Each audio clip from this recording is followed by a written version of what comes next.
Nauzubillah min dzalik kan? Loh, kan gitu tadi dogmanya. Ya. Ya. Kata Paulus, barang siapa yang tidak melakukan segala perintah hukum Taurat ini, maka dia saling mengkait, kata Bapak. Satu tidak dilaksanakan, semuanya jadi terkutuk. Nah, Bapak kalau mengatakan bahwa ajaran ini yang diajarkan Yesus ini, ketika hari Sabat itu menyembuhkan orang sakit itu tidak apa-apa, ketika hari Sabat itu mengambil gandum itu tidak apa-apa, maka Bapak katakan bahwa itu dia melanggar Sabat atau sedang meluruskan hari Sabat yang sesungguhnya. Coba Bapak terangkan ke saya. Ya. Atau mengganti prosesi hari Sabat. Nah, itu tuh ada 3, Pak. 1, dia melanggar hari Sabat. 2, dia mengganti hukum yang sesungguhnya yang tertulis dalam kitab Torah. 3, dia memenuhi sesuai dengan yang tertulis sehingga dia tidak jadi terkutuk. Silakan Bapak jawab 3 ini. Ya, sebenarnya sih saya itu mengharapkan Uni itu menunjukkan ayat di mana Yesus mengatakan bahwa kalian terlalu berlebih-lebihan. Iya, ini tunggu Pak ya, saya lupa ayatnya. Secara eksplisit itu tidak ada berlebih-lebihan seperti itu, tetapi ada indikasi. Saya bisa bawakan banyak ayat.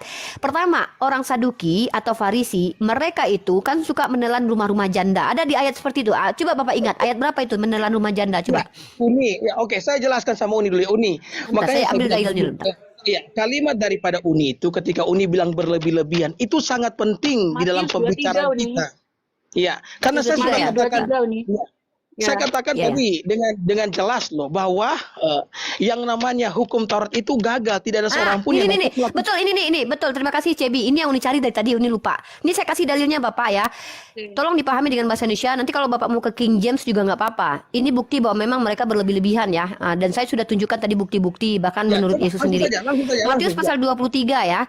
Celakalah kamu, hai ahli-ahli Taurat dan orang-orang Farisi, hai kamu orang-orang munafik, sebab kamu menelan rumah janda-janda, sedang kamu mengelabui mata orang dengan doa yang panjang-panjang, sebab itu kamu pasti akan menerima hukuman yang lebih berat.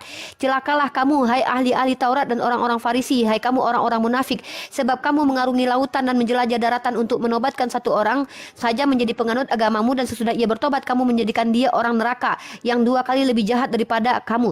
Indikasi bahwa dia berlebihan. Orang-orang Farisi dan Saduki ini berlebihan ketika mengajarkan ajaran-ajaran Taurat, yaitu mereka melakukan doa yang panjang-panjang ya, dan juga di mana Yesus 3 konsekuensi tadi ada 3. Itu jawabannya terserah ke Bapak sekarang. Pertama ya, mereka mencuci tangan sampai ke siku. Itu dalilnya di bentar.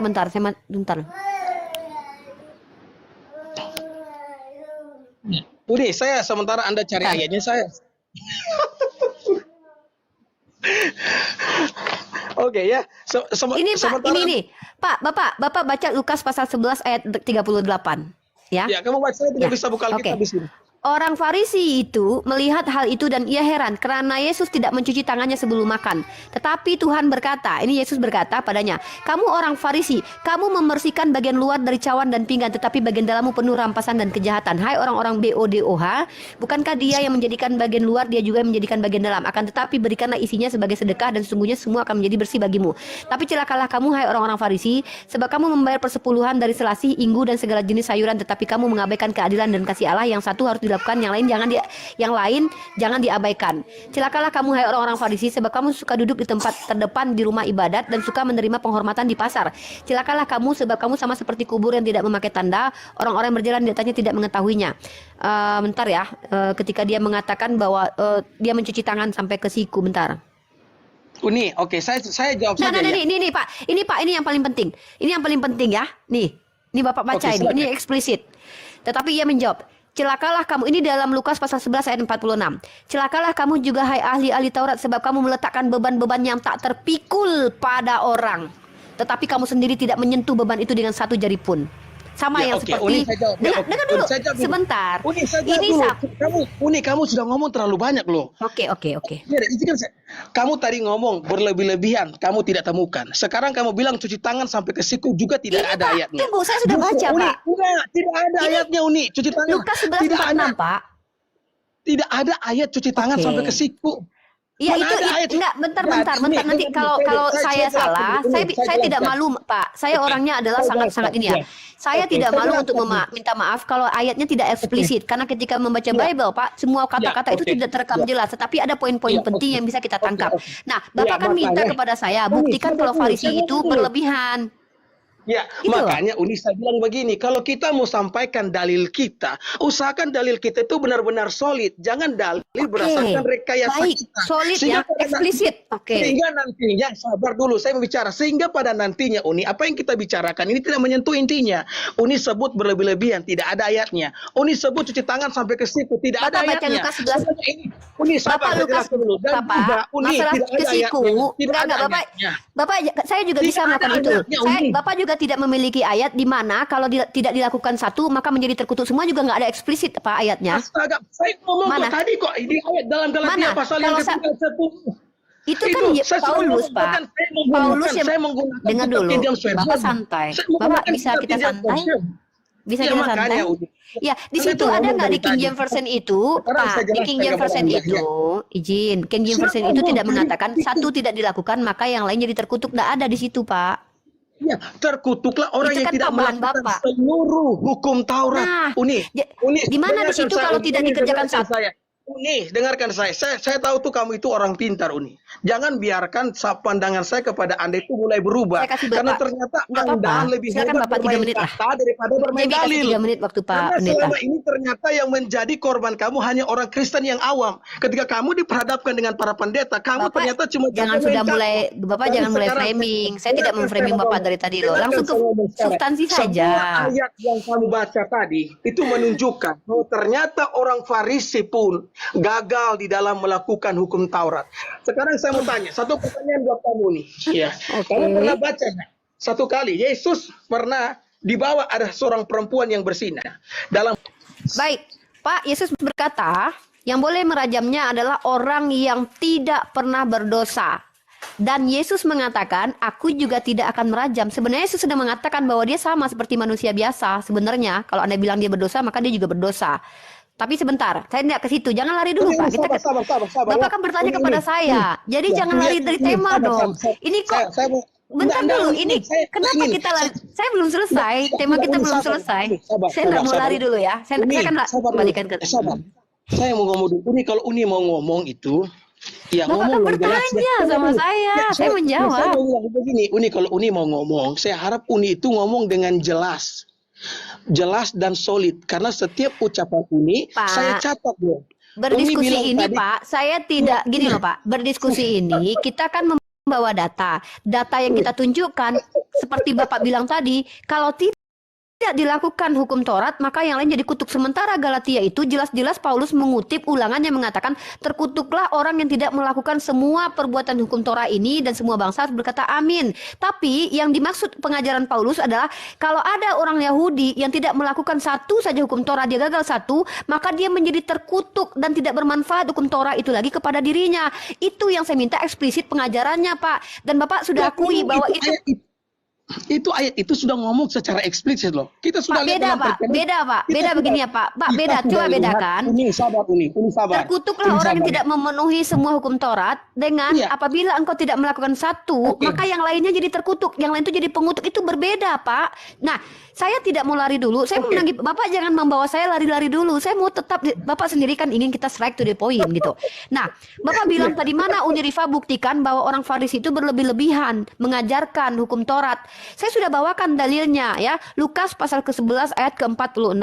Tetapi dia menjawab, celakalah kamu juga ahli Taurat. Di sini Yesus berkata eksplisit ya, ahli Taurat. Sebab kamu meletakkan beban-beban yang tak terpikul pada orang. Ini yang kalian dogma kalian itu sama seperti Farisi. Kenapa? Kalian mengatakan seolah Tuhan sama seperti ahli Taurat yang memberikan beban Taurat yang tidak terpikul oleh manusia, Pak. Sementara Yesus sendiri mengutuk orang-orang ahli Taurat yang memberikan beban yang tidak terpikul kepada manusia. Sementara Bapak mengimani Tuhan Bani Israel memberikan hukum Taurat yang tidak terpikul oleh manusia. Artinya Bapak sedang berkontradiksi Yesus dengan Tuhan, dengan Bapaknya gitu loh. Bapaknya dengar Pak, Bapaknya berkata hukum itu tidak sukar untuk dilakukan oleh manusia. Saya sudah bacakan dalilnya tadi. Ya, dalam kitab Ulangan. Sebentar, poin saya itu gini loh Pak. Kalau Bapak sebagai orang Kristen mengatakan orang Yahudi tidak mampu melaksanakan hukum Taurat, maka Bapak menuduh Tuhan Bani Israel memberikan beban yang tak terpikul oleh orang Israel. Sementara Yesus sendiri marah kepada ahli Taurat yang memberikan beban tak terpikul kepada Bani Israel. Nah, ini sebuah pengajaran yang berbeda. Lalu tadi Bapak bilang, Yesus itu tidak bercacat, tidak bercela. Nah, Bapak bawa-bawa saya ke arah wanita yang berzina yang dihadapkan kepada Yesus. Bapak sendiri percaya bahwa dogma yang saya pertanyakan dalil secara eksplisitnya, kalau tidak dilaksanakan satu hukum Taurat, maka semuanya menjadi kutuk.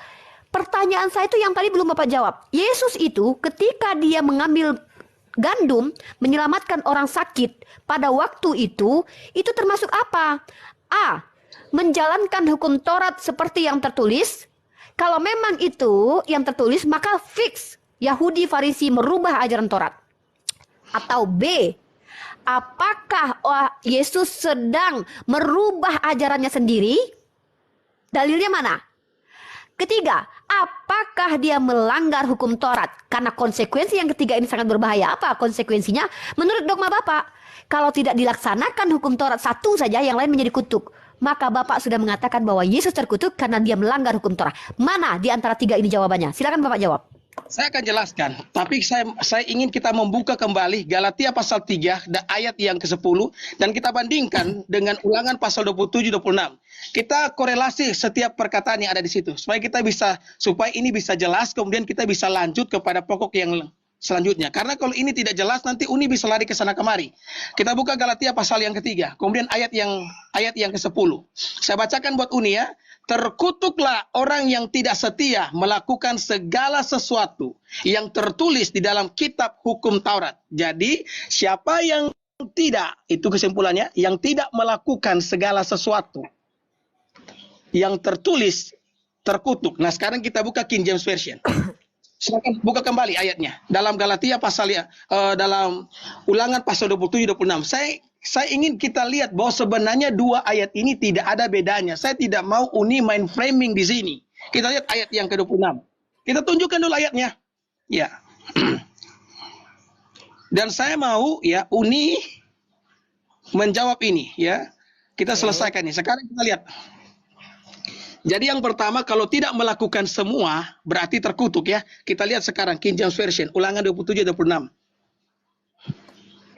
Oke, Ulangan 27-26. Saya klik di terjemahan teman-teman ya. Saya tidak mau tidak semua teman-teman bisa berbahasa Inggris dengan lancar sama seperti saya. Maka saya jadikan ayat ini ke ke bahasa Indonesia di terjemahan. Ini saya sudah copy ya. Deuteronomy 27-26 King James Version teman-teman. Ya, He had that confirmed not all the words of his law to do them, and all the people shall say amin. Maka kita lihat di terjemahnya, terkutuklah orang yang tidak meneguhkan seluruh perkataan hukum Taurat ini dengan dilakukannya. Pak, ya. Mari kita baca. Yang tidak meneguhkan seluruh untuk perkataan hukum Taurat ini untuk dilakukannya. Terima dan kasih. seluruh umat manusia menjawab amin. Jadi Uni, ya kita sepakat dulu. Berarti tidak ada bedanya. Karena seluruh hukum Taurat terkutuk yang tidak melakukan seluruh. Jadi di sini saya jawab. Tidak salah. Oke, saya jawab ya. Ada saya bisa tunjukkan kesalahan Paulus. Sabar dulu saya ngomong. Makanya Uni saya bilang ya, kalau kita mau debat begini, ya, saya mau itu kita punya bahan itu benar-benar solid. Ya, sehingga kita tidak membahas kulitnya saja. Di atas angin kita bahas dan kita tidak pernah menyentuh intinya. Jadi ketika Uni Rifa untuk menyampaikan sesuatu itu harus solid, benar-benar solid. Dan kalau saya bisa sarankan, jangan terlalu banyak menyampaikan hal. 1-2 hal saja disampaikan, kemudian nanti saya sanggah. Kenapa? Kalau terlalu banyak hal yang disampaikan, nanti Uni Rifa juga bisa bingung sendiri dengan kalimat yang keluar. Kadang-kadang bisa keluar kalimat berlebih-lebihan, cuci tangan sampai di siku. Padahal semua ayat itu tidak pernah ada dalam Alkitab. Iya kan? Makanya Uni, kalau mau ngomong sesuatu yang solid, yang benar-benar ada. Bentar Pak Pendeta, Bapak tunjukkan, yang kan saya sudah tunjukkan data berlebih-lebihan. Tadi kan dia meletakkan memikulkan sesuatu yang itu kan berlebih-lebihan Pak. Ya udah, saya rasa udah cukup eksplisit itu Pak. Ya itu saya jelaskan ayat itu ya. Itu orang Yahudi atau orang-orang ahli Taurat, ahli Farisi. Mereka itu mengajarkan apa yang beban yang berat kepada orang Israel, sementara mereka tidak memikulnya. Itu yang dimaksudkan oleh Yesus. Itu berlebih-lebihan nggak Pak menurut Bapak? Mereka menyampaikan kebenaran loh Uni. Berarti memang hukum Taurat itu sesuatu yang tidak terbebani berarti? Makanya Taurat itu saya ngomong dari awal, cuma Uni mungkin tidak dengar. Tuhan memberikan Taurat supaya manusia semakin tahu, sadar bahwa tidak seorang pun yang dapat dibenarkan oleh karena melakukan apa yang baik. Kalau orang ingin dibenarkan untuk melakukan apa yang baik, maka standarnya itu hukum Taurat, itu standarnya. Makanya Yesus ngomong. Kita minta konfirmasi, berarti Bapak sepakat sebenarnya Tuhan memberikan beban yang tak terpikul kepada manusia? Ya, memang betul, beban yang tak terpikul. Oke. Dan Tuhan memberikan hukum beban tak terpikul. Lalu kemudian ketika tidak ada manusia yang mampu melakukannya, maka semua hukum itu ditiadakan setelah itu. Begitu. Ya, jadi saya jelaskan ya. Nggak, tunggu dulu. Pak, bentar Pak. Ingat ya. Kita bicara tadi dari sunat. Ya kan? Dari sunat sampai ke hukum Taurat. Maka Bapak sepakat ya, Tuhan memberikan hukum yang tidak bisa dilakukan manusia sehingga hukum itu menjadi kutuk. Nah, yang saya salahkan dari Paulus itu bukan itu, Bapak baca ini ya. Kita kembali ke Galatia pasal 3 ayat 10. Biar saya tidak lupa gitu. Nah, bentar. Pak, yang ditambah-tambahi Paulus itu gini, Pak. Karena semua orang yang hidup dari pekerjaan hukum Taurat berada di bawah kutuk. Sementara ayat yang dikutip oleh Paulus itu, terkutuklah orang yang tidak melakukan hukum Taurat. Kalau Paulus mengatakan setiap manusia yang melakukan hukum Taurat di bawah kutuk, sementara hukum Taurat mengatakan bukan terkutuklah orang yang ayatnya itu.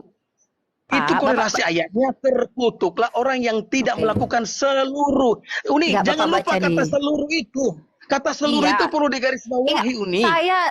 Saya hargai, Pak. Hargai kalau memang dogma kalian mengatakan bahwa memang Tuhan memberikan hukum yang tidak terpikul kepada manusia. Enggak apa-apa. Ya sudah, kita berarti di situ perbedaan Tuhan kita di situ. Kalau Tuhan kami Maha Rahman dan Maha Rahim. Kalau Tuhan kalian Tuhan yang sangat kejam memberikan hukum yang tidak terpikul. Enggak apa-apa. Nah, Galatia pasal 3. Ini loh. Bentar dulu. Galatia ini loh. Itu konsekuensi loh, Pak. Galatia pasal 3 ayat 10. Karena semua orang Enggak, baca dulu Pak. Karena semua orang yang hidup dari pekerjaan hukum Taurat berada di bawah kutuk. Maka ketika Tuhan memberikan hukum Taurat untuk dikerjakan manusia, sebenarnya Tuhan sedang memberi kutuk, Pak. Sebab ada tertulis, terkutuklah orang yang tidak setia melakukan segala sesuatu yang tertulis dalam kitab hukum Taurat. Saya sepakat, kalau tidak setia terhadap hukum Taurat menjadi orang yang terkutuk. Permasalahannya adalah kemudian dalil-dalil yang mengatakan Tuhan mengatakan begini. Dalam kitab Yosua, Bapak baca dalam kitab Yosua, seolah-olah Tuhan ini tidak tahu kalau manusia tidak mampu melakukannya. Karena Tuhan banyak sekali memberikan pengharapan kepada manusia untuk melakukan hukum Taurat. Bahkan Bapak kalau bisa baca di dalam kitab Mazmur pasal 119 ayat 9. Ya, ini konsekuensinya begini, seolah-olah Tuhan ini dia berharap manusia itu bisa mengikuti apa yang dilakukan. Tapi ternyata di sisi lain dia memberikan sesuatu yang tidak terlakukan. Gini, baca di dalam Mazmur, bentar. Saya harap ya, jadi ini Uni punya kalimat-kalimat ini saya harap betul-betul solid ya. Karena saya pasti akan menyerang kalimat-kalimat Uni. Mungkin saya berkata itu sesuai dengan yang tertulis. Saya kan tidak mengingat semua kata-kata yang dalam Bible. Kita buktikan apa yang saya sampaikan itu terbantah atau tidak. Justru menambah-nambahi tadi, berlebih-lebihan tadi kan betul. Mereka memikulkan sesuatu yang tidak terbebankan. Berlebihan itu, Pak. Kata berlebihan tidak ada loh. Nah, sama seperti Trinitas, Pak. Trinitas kan tidak ada dalam Bible, Pak. Jangan Uni bawa Trinitas. Salah satu contoh, Pak. Uni bawa Trinitas. Saya juga punya sanggahan untuk itu loh. Kan tidak ada kata eksplisit Trinitas. Kalau memang ada, ya mana tunjukin. Bentar. Makanya Uni, saya bilang seperti itu, Bapak dulu. Saya merekam. Nggak apa-apa. Bapak kalau berkata solid ya, kalau Bapak bicara solid, Bapak juga harus sesuai dengan huruf dengannya, harus sama, apanya sama. Nggak bisa, karena kita menggunakan bahasa Indonesia yang banyak homonimnya juga gitu. Homonim, kata-kata yang sama padanannya gitu. Apalagi Bapak tadi dengar. Paling tidak kalau Uni itu mau kutip ayat, itu penting loh. Kalau mau kutip ayat paling tidak. Sedangkan terjemahan King James Version dengan terjemahan baru saja tidak solid, Pak. Paling tidak jangan Uni mengangkat Uni punya pemahaman sendiri atau framing ayat, jangan. Kalaupun mungkin ayat yang disinggung tidak sama dengan ayat yang tertulis dalam Alkitab, tapi jangan di framing ayat tersebut. Nanti kita tuh pembahasannya bisa kemana-mana. Oke, kamu mau tunjukkan Yosua sekarang? Buka ayatnya. Bapak kalau bilang saya memframing, kan tugas Bapak di sini meluruskan, Pak. Kalau saya salah, gitu loh. Kan makanya ada Bapak di sini kan. Nah, terus Bapak bilang gini, Bapak bilang saya solid. Sedangkan King James Version dengan terjemahan baru Indonesia saja berbeda. Kok gimana mau solid, Pak? Giliran saya bawa terjemahan baru, Bapak aja saya ke King James. Nah, saya baca terjemahan baru misalnya, gimana mau solid gitu loh. Maksud saya, saya maksud solid itu. jangan Uni menambah-nambahkan Pak, ayat yang kata-kata yang tidak ada. kalau saya Karena itu menambah-nambahkan, Uni Bapak kalau luruskan begitu, gitu loh. nanti Jangan akan itu terus yang menggiring Bapak opini, tekankan. Uni. Astagfirullah. Ya, itu Pak akan pendeta yang menggiring saya yang namanya hormati, opini. Ya, kalau memang saya ya. memframing atau apa, kan tugas Bapak di sini meluruskan saya toh, Pak. Benar Iya, nggak? oke, silakan. Kalau begitu lanjut dengan Yosua. Saya mau dengar kamu. Iya. Iya. Silakan dengan Yosua. Joshua siapa, Pak? Di sini nggak ada Joshua. Maksudnya Uni mau singgung tadi ayat dalam kitab Yosua atau apa? Nah, Amsal atau apa tadi? jadi ya oke, terima kasih ya. Bapak sudah tenang ya? Sudah boleh kita diskusi yang santai lagi ya? Iya, sudah tenang sekali. Ya, Memang jadi hal-hal begitu teman-teman, yang bisa dihindari ini. iya, saya minta Ya, oke, ketenangan Bapak, silakan. karena kalau Bapak tidak tenang, kita juga nggak bisa diskusi sehat gitu. Kan tugas Bapak di sini meluruskan saya, benar kan? Ya, oke, silakan. Oke, terima Iya, kasih oke, atas silakan. ketenangannya. Gini, kalau kita bicara perintah menjalankan hukum Torah itu terdapat di dalam kitab Yosua. Saya baca dulu Mazmur pasal 119 ya. Tadi saya sudah catat ya. Bapak mengatakan bahwa memang Tuhan memberikan hukum yang tak mampu dilakukan manusia. Ini pengakuan yang luar biasa loh, Pak. Tuhan memberikan hukum Iya. berlebihan kepada manusia. Hukum yang tak mampu dilakukan ya. Teman-teman simak itu poin yang sudah kita dapatkan malam ini. Tak mampu dilakukan manusia. Oke. Oke ya, satu poin. Sebenarnya saya justru dengan senang dengan Bapak, karena kejujuran itu yang kami butuhkan. Maka ini menjadi komparasi kami nanti bahwa kalau dalam Islam itu Allah jangankan hukum dalam aturan-aturan keduniawian untuk mencapai hidup baik di surga. Ujian saja kata Allah, aku tidak memberikan ujian yang melebihi kemampuan dari hambaku. Namanya Tuhan itu Maha Rahim dan Maha Rahman ya. Kalau Tuhan kami seperti itu. Ya nggak apa-apa, kita berbeda dalam ranah ini. Nah, untung saya tidak Kristen gitu ya, Pak. Mazmur pasal 119 ayat ke-9. Dengan apakah seorang muda mempertahankan kelakuannya bersih? Ini Tuhan ajarkan loh. Iya. Dengan menjaganya sesuai firman-Mu. Dengan segenap hatiku aku mencari Engkau. Janganlah biarkan aku menyimpang dari perintah-perintah-Mu. Dalam hatiku aku menyimpan janji-Mu supaya aku jangan berdosa terhadap Engkau. Terpujilah Engkau ya Tuhan. Ajarkanlah ketetapan-ketetapan-Mu kepadaku. Dengan bibirku aku menciptakan segala hukum yang Kau ucapkan. Dengan bibirku aku menciptakan segala hukum yang Kau ucapkan. Atas petunjuk peringatan-peringatan-Mu aku gembira. Ya, aku hendak merenungkan titah-titah-Mu dan mengamati jalan-Mu. Artinya di sini dengan supaya apa? Ternyata hukum Taurat itu untuk apa? Supaya manusia orang muda itu bisa mempertahankan kelakuannya bersih. Ya. Dengan cara mengikuti aturan-aturan Tuhan. Tapi ternyata kata Pak Pendeta sebagai orang Kristen, Tuhan itu memberikan hukum yang tak mampu dilakukan manusia. Kalau begitu untuk apa hukum itu diberikan? Nah, itu pertanyaannya. Lanjut, kita baca Yosua. Yosua ya. Oke, silakan. Kalau memang Tuhan memberikan hukum yang tak mampu dilakukan, apa gunanya hukum itu? Silakan jawab saja sudah. Oke, ya. Jadi Uni singgung tadi Mazmur 119, Uni tahu itu siapa yang menulisnya? Uni tahu itu siapa yang menulisnya? Walaupun ada salah satu teolog yang mengkritisi bahwa itu bukan tulisan Daud ya, karena tradisi orang Yahudi suka menyandarkan tulisan-tulisan kepada orang yang dianggap terbiasa melakukan tulisan itu. Saya punya nama datanya, si Muller atau siapa gitu nama sarjananya. Ya. Tapi kita nggak usah bahas itulah. Menurut kalian Daud lah gitu. Ya, oke, kita ambil kesimpulan. Ya, Daud, oke. Jadi Uni pikir Daud itu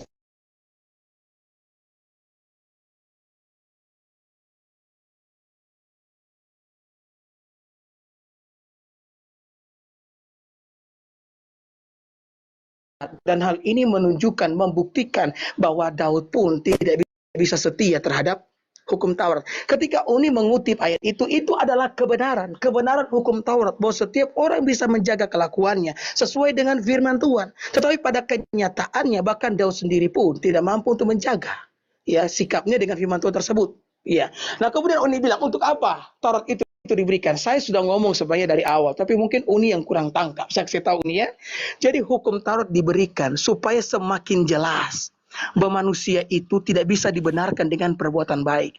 Jika ada orang ingin datang kepada Allah dan dia mengharapkan dibenarkan oleh Allah karena perbuatan baiknya, maka Allah memberikan standar perbuatan baik. Apa yang Allah berikan? Hukum Taurat. Kalau kamu ingin selamat, ini standarnya. Tapi pada kenyataannya tidak ada seorang pun yang dapat melakukannya. Ya, itu tujuan diberikannya hukum Taurat. Nah, kemudian Uni tadi itu Uni tuh ngomong ya bahwa Tuhan yang udah. Ya, Tuhan yang kejam. Capek itu nanti udahlah, ya sayang. Gimana suara saya kedengeran ya? Ya, jadi ya oke, ya kedengaran suara Uni tadi. Jadi Uni juga tadi kan ngomong tuh. Jadi saya ini Uni punya kalimat, setiap kalimat sekarang saya catat Uni karena saya tidak mau lagi ya terjadi kesalahan yang sama kan. Jadi Uni tadi ngomong begini bahwa Tuhan orang Kristen itu kejam karena memberikan hukum yang tak dapat dipikul. Sebenarnya diberikannya hukum Taurat itu mengarah kepada Yesus Kristus. Karena manusia tidak mampu membenarkan diri dengan melakukan hukum Taurat. Tuhan kasih standarnya. Jadi itu bukan berarti Tuhan jahat. Tapi justru Tuhan mau menggiring setiap umat Tuhan untuk melakukan yang namanya untuk percaya kepada Kristus Yesus. Karena orang tidak bisa dibenarkan Uni karena melakukan hukum Taurat. Seperti saya ngomong tadi, sudah rahasia umum zaman sekarang yang haram cuma babi. Selain daripada itu semua menjadi halal. Betul enggak? Jadi orang Kristen pun tidak mampu melakukan yang namanya hukum Taurat. Izin Bapak bicara Kristen atau hukum Taurat, bentar, itu saya anggap framing ya, saya luruskan. Itu Bapak bicara tentang Islam atau Kristen yang hanya mengharamkan babi dan semua halal itu Kristen atau Islam? Saya seringkali buka TikToknya. Izin. Bentar. Bapak kalau bicara itu jangan bicara perilaku manusia, Pak. Bicara hukum itu ada di tertulisnya, Pak. Jadi ketika ada misalnya khamar itu haram, lalu ada orang yang tidak mengharamkan khamar, itu berarti bukan aturannya yang salah, tapi manusianya yang bejat, ya. Jadi jangan samakan, tolong. Bapak bisa kan membedakan mana hukuman dan aturan Tuhan dengan mana konteks pelanggaran yang dilakukan pelaku. Ya, silakan. Jangan mau framing. Tapi kan memang kenyataannya kan begitu, ya. Ya, tapi memang kan kenyataannya kan begitu. Tidak ada contohnya begini. Bawa kasus gitu loh, di mana miras dihalalkan gitu loh. Jangan begitu dong Pak, ini nggak bisa. Bapak kalau bicara kenyataan-kenyataan seperti itu nanti saya bahas. Ya, lanjut. Sesuai dengan ini aja, sesuai dengan, jangan lari-lari kemana-mana Pak. Tetap bawa konteks untuk hukum Taurat ini. Biar saya tidak menanggapi nanti ya. Saya lagi cari dalil ini. Lanjut. Oke, ya Uni sementara cari saya ngomong lagi ya. Jadi Uni, ya kenapa kami percaya dengan pengorbanan Kristus? Karena memang tidak ada seorang pun yang dapat dibenarkan oleh karena perbuatan baik melakukan hukum Taurat. Bukan berarti orang Kristen tidak melakukan hukum, tidak harus berbuat baik. Tidak. Saya ngomong tadi di awal kan, perbuatan baik orang Kristen itu dilakukan sebagai bukti selamat. Kemudian yang kedua sebagai ucapan syukur karena selamat. Dan sebagai upaya untuk mengumpulkan upah di sorga. Jadi orang Kristen juga berbuat baik. Tetapi orang Kristen berbuat baik itu bukan untuk selamat. Karena kalau kami ingin berbuat baik supaya selamat, maka standarnya itu Uni hukum Taurat. Hukum Taurat. Nah zaman sekarang Uni, banyak justru orang, makanya saya tidak ngomong ya, ini secara umum saya ngomong. Banyak orang zaman sekarang justru Uni ya, melakukan perbuatan baik hanya untuk mendapatkan permisi melakukan apa yang jahat. Contohnya nih, ada seorang bapak nih, dia ngomong sama istrinya, saya sudah sebagai suami, saya ini sudah bertanggung jawab, ya anak-anak sudah selesai kuliah, besar kemungkinan berarti nih bapak ini memang kawin muda ya, sehingga anak-anaknya bisa kuliah, lulus kuliah, sementara Bapak ini tidak terlalu tua. Fokus di poin. Ini termasuk poin saya Uni. Ini termasuk poin saya. Kemudian itu Bapak itu ngomong begini sama istrinya. Sekarang saya mau main perempuan, dia bilang. Dan kamu tidak perlu marah sama saya karena saya sudah menjadi seorang suami yang baik dan ayah yang baik. Berarti Bapak ini dia menjadi suami yang baik, menjadi ayah yang baik hanya untuk mendapatkan permisi melakukan apa yang kejahatan, ya kan? Makanya dalam iman Kristen tidak ada yang namanya perbuatan baik menyelamatkan. Kalau kami ingin selamat karena perbuatan baik, no, Allah berikan. Ini standarnya. Hukum Taurat, hendaklah kamu kudus sama seperti Bapamu di sorga kudus. Dan tidak ada seorang pun yang dapat melakukan itu nih. Makanya Tuhan kami tidak jahat. Tidak ada yang selamat karena perbuatan baik ya. Tidak ada yang selamat karena perbuatan baik ya Pak. Saya catat loh. Iya, catat. Dicatat itu, dicatat baik. Karena itu memang salah satu iman kami. Jadi ketika apa namanya ya? Jadi ketika kami tidak ketika kami diperhadapkan dengan kebenaran ini, ketika kami berupaya ya menyelamatkan diri dengan berbuat baik, maka standarnya itu hukum Taurat. Ya, standarnya itu hukum Taurat. Dan kami tidak bisa melakukannya dan tidak ada seorang pun yang dapat melakukannya. Maka ya Allah pun menyatakan diri melalui Yesus Kristus supaya kami yang tidak dapat dibenarkan oleh karena perbuatan baik, karena memang kami tidak sanggup, kami dibenarkan oleh iman dan percaya kepada Kristus Yesus. Jadi Allah kami tidak jahat dengan memberikan hukum Taurat. Justru itu jalan bagi kami untuk bisa ya mengalami penebusan Kristus di kayu salib. Terima kasih Uni. Ya silakan Uni. Ya, saya tadi bertanya untuk apa hukum Taurat diberikan kepada orang Kristen. Bapak menjelaskan, tapi saya juga menemukan menurut Paulus hukum Taurat itu untuk apa. Maka saya akan berikan dalilnya ya. Pertama, teman-teman buka di dalam kitab ini ya, dalam kitab Roma, kitab Galatia pasal ketiga nomor 22. Saya akan bacakan. Makanya saya katakan Tuhan kalian itu kejam, dasarnya ini. Galatia pasal ketiga ayat 22 ya. Kalau bagi Bapak itu kan tadi sudah ada ya, bahwa memang Tuhan sengaja memberikan hukum yang tidak mampu dijalankan manusia. Oke, itu fix ya. Galatia pasal ketiga ayat 22. Maka kita baca di sini. Nah, teman-teman, inilah gunanya hukum Taurat. Ya, pertama, terkutuk orang yang melakukan hukum Taurat. Ya, artinya dengan demikian maka Tuhan sebenarnya bukan memberikan hukum Taurat, tapi memberikan kutuk, karena Tuhan tahu tidak ada satupun orang yang mampu melakukannya. Maka dengan begitu menjadi kutuk. Ya, sebenarnya Tuhan tidak memberikan hukum, tapi memberikan kutuk. Itu konsekuensi. Nah, Galatia pasal ketiga ayat 22. Tetapi kitab suci telah mengurung segala sesuatu di dalam kekuasaan dosa. Kitab suci, teman-teman Kristen itu, yang namanya tanah itu, imamat itu mengurung orang-orang di dalam dosa, teman-teman. Nah, supaya oleh karena iman dalam Yesus Kristus janji itu diberikan. Jadi ketika Yesus datang, maka iman itu keselamatan itu diberikan. Makanya mereka beriman keselamatan itu karena iman, bukan perbuatan-perbuatan, teman-teman, menurut orang-orang Kristen. Masalahnya ini menjadi tidak adil bagi orang-orang yang menjalankan hukum Taurat. Mereka tidak pernah menjalankan hukum Taurat, tiba-tiba mereka menjadi beriman, lalu mereka selamat. Lucu. Mereka ini Bani Edom, Bani Romawi, Bani Yunani, Bapak Dede yang bukan Bani Israel, mereka itu tidak berada di bawah kutuk hukum Taurat karena mereka tidak pernah menjalankan kitab Taurat gitu loh. Yang kasihan adalah mereka yang menjalankan kitab Taurat yang Tuhan berikan hukum dan mereka tidak mampu lakukan, lalu itu menjadi kutuk bagi mereka. Lah, ketika mereka sudah terkutuk dan tidak terselamatkan dan tidak percaya kepada Yesus, mereka akhirnya masuk neraka. Gara-gara hukum Taurat mereka terkutuk, kemudian mereka tidak beriman kepada Yesus, mereka masuk neraka. Yang enak orang yang tidak pernah melaksanakan hukum Taurat dari lahir, yang tidak tahu hukum Taurat. Ini ketidakadilan itu terjadi, teman-teman, karena memang Yesus hadirnya di abad pertama. Ribuan tahun jarak antara Moses dengan Yesus, sekitar entah 2000 entah berapa tahun, itu kasihan mereka, itu sudah mati berkali-kali itu mereka tuh karena hukum Taurat itu. Itu konsekuensinya dari doktrinnya teman-teman Kristen. Maka saya bawa lagi sebuah dalil. Ya. Kenapa tidak make sense menurut saya? Saya bacakan ini. Kalau memang Tuhan memberikan hukum yang tidak mampu dilakukan oleh manusia, kenapa Tuhan sangat kejam sekali dengan begini? Dengan begini Tuhan kejam. Dia berikan hukum yang tidak mampu dilakukan oleh manusia, tapi dia ancam manusia. Apa kata dia? Dalam Ulangan pasal 28 ayat ke-58. Jika engkau tidak melakukan dengan setia segala perkataan hukum Taurat yang tertulis dalam kitab ini, dan engkau tidak takut akan nama yang mulia dan dahsyatnya ini, yakni akan Tuhan Allahmu, maka Tuhan akan menimpakan pukulan-pukulan yang ajaib kepadamu dan kepada keturunanmu, yakni pukulan-pukulan yang keras lagi lama dan penyakit-penyakit yang jahat lagi lama. Bayangkan, Tuhan kasih hukum Taurat kepada Bani Israel sekian tahun, 1000 tahun. Lalu kalau mereka tidak jalani, mereka dipukul oleh Tuhan, dihancurkan oleh Tuhan berkali-kali.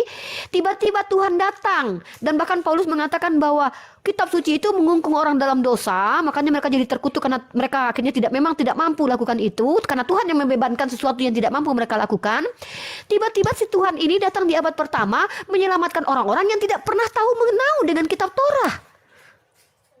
Orang yang tidak pernah pegang kitab Torah, tidak menjalankan hari Sabat, tidak bersunat, tidak tahu menau kitab Torah, terselamatkan hanya karena beriman kepada Yesus mati di tiang salib. Sementara orang yang Tuhan berikan ribuan tahun kitab Torah menjadi terkutuk atas karena tidak mampu melakukan satu saja hukum Torah. Mereka terkutuk bertahun-tahun. Mereka mati kemudian karena memang Tuhan memberikan hukum yang tidak mampu dilakukan manusia. Ketika orang itu tidak mampu lakukan, Tuhan pukul orang itu. Di dunia mereka tersiksa, di akhirat pun mereka masuk neraka. Giliran di abad pertama Tuhan jugu datang ke dunia, menebus kutuk hukum Torah. Ternyata untuk orang yang tidak mengenal Torah sebagian besarnya, karena faktanya pusat kekristenan itu ada di Romawi dan Yunani, bukan di Yerusalem. Karena faktanya sebagian besar umat Yahudi tidak beriman. Bahkan dia dibunuh oleh orang Yahudi sendiri. Ada memang orang Yahudi seperti murid-muridnya, tapi kita tidak bisa katakan itu sebagai Kristen yang ada sekarang ya. Nanti kita diskusikan, itu debatable itu. Nah, itu maksud saya. Jadi ini tidak make sense. Bentar, sedikit lagi. Nah, sedikit lagi. Ya, bentar. Ini konsekuensi, Pak. Saya kan Anda sanggah nanti. Mana tadi ayat yang saya bawakan ya? Ulangan 28 ayat 58. Ya, itu catat itu ya. Kemudian begini. Bapak tidak menjawab pertanyaan saya yang tadi yang sangat krusial. Yesus itu ketika dia mengambil di ladang gandum, dia membantu orang sakit, itu dia termasuk ketiga ini yang mana? Atau ada yang keempat, boleh nanti tambahkan. Pertama, dia termasuk melanggar hari Sabat. Konsekuensinya kalau dia memang melanggar hari Sabat, maka betul tidak ada berlebih-lebihan orang Yahudi atau orang Farisi. Ya. Karena kalau dia meluruskan hari Sabat yang sesungguhnya, maka itu bukti bahwa Farisi Saduki itu melebih-lebihkan ajaran. Oke. Yang kedua, dia sedang merubah ajarannya sendiri. Yang ketiga, dia sedang melanggar hari Sabat. Kalau dia termasuk melanggar hari Sabat, konsekuensinya apa? Dia terkutuk. Dengan doktrin kalian, barang siapa yang tidak melaksanakan hukum Torah dengan perbuatannya, maka terkutuklah dia. Maka Yesus termasuk terkutuk. Seperti Galatia pasal 3 ayat 13, terkutuklah yang mati di tiang salib. Nah, mungkin Bapak jelas. Itu jangan sampai lupa Bapak singgung gitu ya, bahwa Yesus itu termasuk yang mana? Melanggar hukum Taurat, merubah hukum Taurat, atau dia mematuhi hukum Taurat yang sesungguhnya. Luruskan. Ya, silakan. Ya, oke, ya. Yang pertama ya saya catat di sini, Uri tadi ngomong bahwa Tuhan itu tidak memberikan hukum, tapi Tuhan itu memberikan kutuk, ya. Jadi ini juga adalah sebuah perkataan yang salah, Uri. Ya. Jadi Tuhan berikan kepada orang Israel itu adalah hukum yang menyatakan kepada orang Israel bahwa mereka itu tidak bisa setia dengan hukum.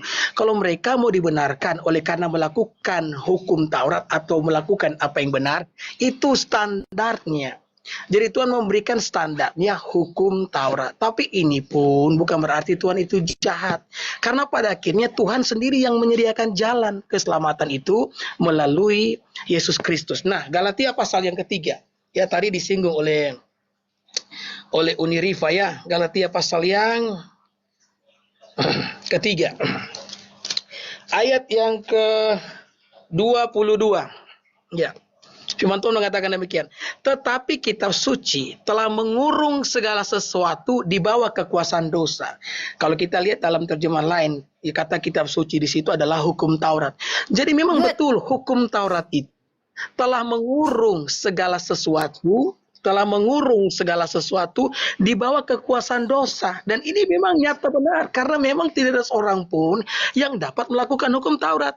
Sehingga supaya, kata Alkitab, oleh karena iman dalam Yesus Kristus, kata Alkitab, janji itu diberikan kepada mereka yang percaya. Makanya saya ngomong, Allah itu tidak jahat ketika dia memberikan hukum Taurat. Hukum Taurat diberikan supaya kita tahu kita tidak bisa diselamatkan oleh karena hukum Taurat, sehingga kita bisa percaya dengan pengorbanan Kristus di atas kayu salib yang menyelamatkan setiap kita. Begitu Uni. Nah, kemudian saya senang tadi Uni singgung Ulangan 28. Ya, Ulangan 28 ini ayat yang ke-58. Sebenarnya ayat ini juga saya cari-cari Uni. Ya, waktu Uni tadi menyinggung soal Galatia pasal yang ketiga. Ya kan? Ayat yang ke-10 tadi ya, seluruh hukum Taurat. Saya baca sekali lagi ayat yang ke-58. Jadi Uni terima kasih lah. Jadi Uni sudah meneguhkan ya mengenai Galatia pasal 3 ayat yang ke-10 tadi, dan berkenaan dengan ulangan berapa tadi itu ayat 27 ya. Ayat 58 firman Tuhan mengatakan demikian. Jika engkau tidak melakukan dengan setia segala perkataan hukum Taurat, ya. Itulah sebabnya kenapa kami tidak selamat, tidak bergantung keselamatan kepada sunat, karena sunat termasuk pada hukum Taurat, dan sunat tidak pernah berdiri sendiri, sunat terikat dengan hukum Taurat yang lainnya. Makanya kan saya ngomong tadi, orang Israel sudah tahu, ini pemahaman umum. Kalau tidak setia melakukan hukum Taurat, dapat hukuman. Segala perkataan hukum Taurat, tidak setia melakukan segala hukum Taurat yang tertulis dalam kitab ini. Dan engkau tidak takut akan nama yang mulia dan dahsyat ini, yakni Tuhan Allahmu, maka Tuhan akan menimpakan pukulan-pukulan yang ajaib kepadamu. Jadi memang inilah konsekuensi daripada orang yang tidak melakukan yang namanya hukum Taurat. Makanya kita tuh tidak bisa selamat ini karena mau melakukan hukum Taurat. Karena kalau untuk melakukan hukum Taurat harus semuanya. Tidak boleh gagal satu dianggap gagal terhadap seluruh hukum Taurat. Karena Uni sendiri sudah kutip ayatnya. Ulangan 28 ayat yang ke-58. Nah yang terakhir ya. Tentang Yesus yang apa tadi? Ya, memetik gandum di hari Sabat. Ya, apakah Yesus melanggar hari Sabat? Ada ayat Alkitab mengatakan bahwa Yesus itu adalah Tuhan atas hari Sabat. Nah, saya ingin Uni melihat ini ya di dalam Matius pasal yang Bapak jangan ditambahi. Di situ tulisannya anak. Bapak kan pengen solid kan? Di situ tulisannya anak manusia adalah Tuhan dari Sabat dan anak manusia bukan hanya Yesus. Silakan Bapak baca lagi ayatnya. Ya, Yesus itu dia punya dua julukan. Dia disebut sebagai anak Allah, dia juga disebut sebagai anak manusia. Kalau kita mau bahas ini bisa panjang lagi nih, ya kan?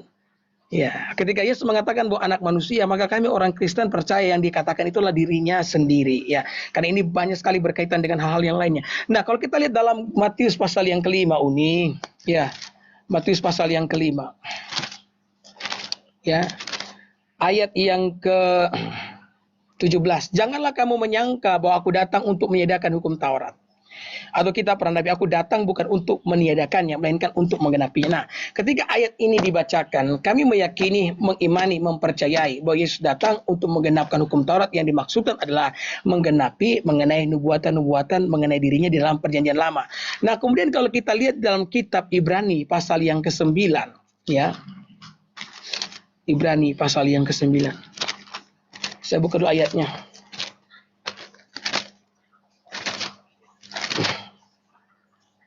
Ya. Ayat yang ke-10.